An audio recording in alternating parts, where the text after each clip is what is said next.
balik lagi di Permen, perbincangan menarik JKN bareng aku, Happy Fires, annyeonghaseyo, Ochimida. Nah, kali ini kita akan bahas sesuatu tentang yang imut-imut, yaitu bayi baru lahir. Nah, kita juga nggak kalah heboh kedatangan bayi, Baby Dwi. Bayi gede. Nah, kita udah kedatangan narasumber yang istimewa. Dia juga bayi, dia baby shark. Nah, kita udah kedatangan Kak Indah. Hai Sobat JKN. Hai Kak Indah. Mungkin Halo. buat Sobat JKN yang udah pernah nonton di episode sebelumnya, kita udah pernah lihat Kak Indah ya. Betul. Ya, dan itu kita membahas tentang sesuatu yang gak kalah penting dari hari ini. Nah Kak Indah, ngomongin tentang bayi, nah Kak Indah kan selama ini menjadi brand ambassadornya Ultra Mimi ya. Mimi. Nah, kita membahas nih Kak Indah tentang baby juga, yaitu bayi baru lahir. Sebenarnya bayi baru lahir itu apa sih Kak Indah?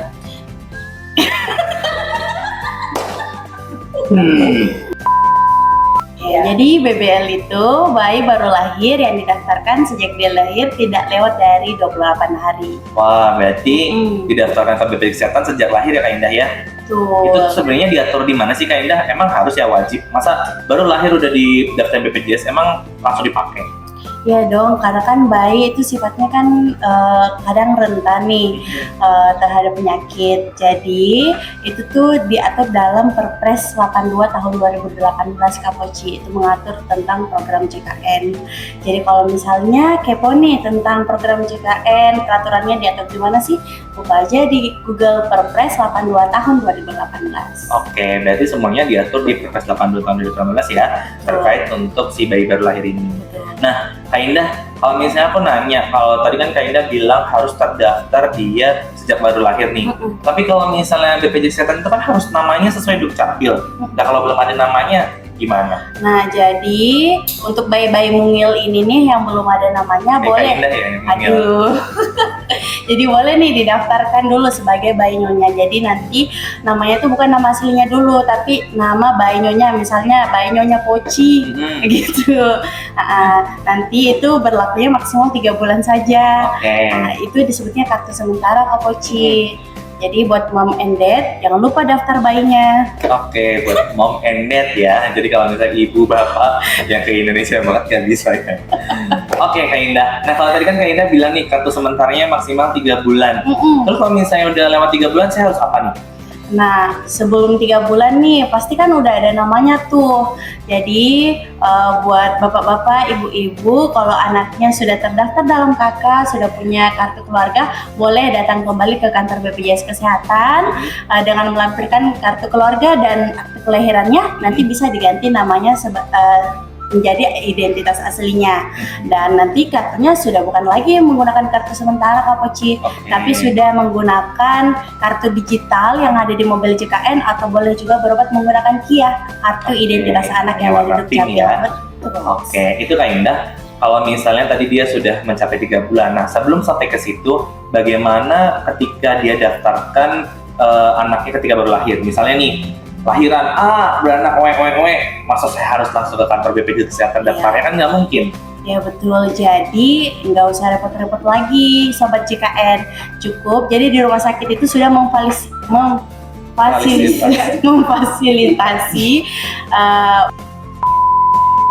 bagi pasien, misalnya nih sudah melahirkan, jadi boleh dilaporkan ke PIPP rumah sakit atau FKTP. Nah, di situ nanti mereka minta berkasnya kartu keluarga, surat keterangan lahir, sama KTP ibu. Nah, nanti petugas ini yang akan input di aplikasi SIPP namanya, saluran informasi penanganan pengaduan. Mantap. SIP-nya, SIPP. Ya, pengaduan nanti di-approve, setelah itu diterbitkanlah kartu sementaranya itu. Oke, berarti nggak perlu ya orang tuanya atau si ibu ini harus langsung ke BPJS Kesehatan ya untuk daftar, karena bisa daftar langsung di tempat melahirkan atau tempat bersalinnya ya. Iya. Wah, jadi lebih gampang nih Kak Indah. Nggak kayak zaman dahulu kala harus datang langsung ya. Nah, Kak Indah, kalau misalnya kan biasanya kemarin nih di episode sebelumnya Pak Rijal itu pernah bilang, Pak Rijal itu kabar pesertaan di episode sebelumnya sampaikan bahwa daftar BPJS Kesehatan harus menunggu 14 hari. apakah bayi ini juga harus tunggu 14 hari baru bisa dipakai kartunya? Nah, kalau untuk bayi sendiri itu tidak, Kak Poci. Jadi bayi kan didaftarkannya maksimal sekali 28 hari sejak dia lahir. Jadi iurannya itu sudah terhitung dari bulan tahun kelahirannya. Jadi setelah didaftarkan itu pada hari itu juga bisa langsung dibayarkan dan otomatis langsung aktif dan bisa dia gunakan. Kalau kondisinya memang darurat.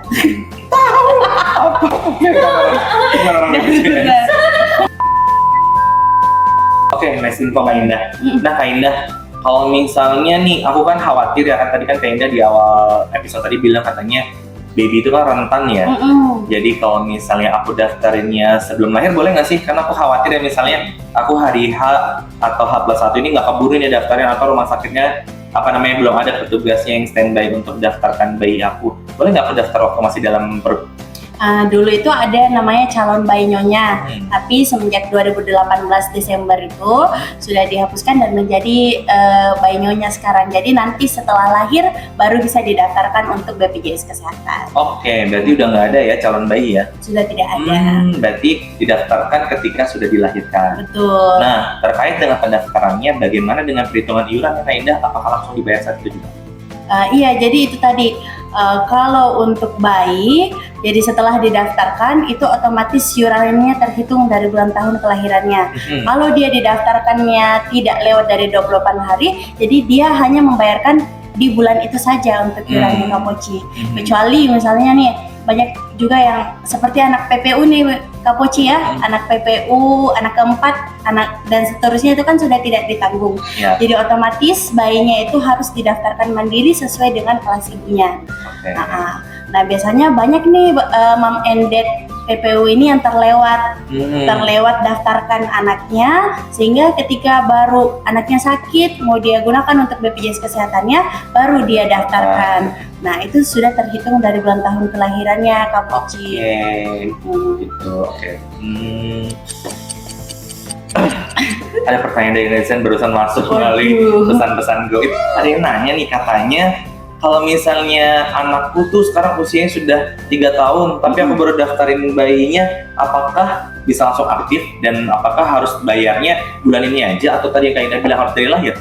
Iya, jadi kalau untuk anaknya nih sudah 3 tahun terus baru dia mau daftarkan untuk BPJS Kesehatannya, itu memang terhitung dari bulan tahun kelahirannya. Cuman di BPJS Kesehatan itu hanya terhitung untuk tagihan Kak Poci ya, hanya terhitung 24 bulan plus 1 bulan berjalan. Jadi hanya 25 bulan saja. Nah, jadi biarpun anaknya sudah usianya 3 tahun, 4 tahun, 5 tahun tapi baru terdaftar untuk BPJS Kesehatannya, yang dia bayarkan hanya 25 bulan. Oke, jadi kalau misalnya aku belum didaftarin mamaku, setelah aku 2 tahun lebih 27 tahun harus didaftarkannya maksimal cuma 24 bulan ya, atau 2 tahun ya. Jadi berarti bayi-bayi ini harus didaftarkan betul-betul sejak lahir ya, dan iurannya sudah dimulai sejak kelahiran tadi ya. Oke, nah Kak Indah, tadi mungkin bisa belum disampaikan manfaat-manfaat apa sih yang bisa didapat ketika bayi ini dilahirkan dan langsung didaftarkan ke BPJS Kesehatan. Nah, jadi yang pertama sih mendapatkan pelayanan kesehatan Kak ya.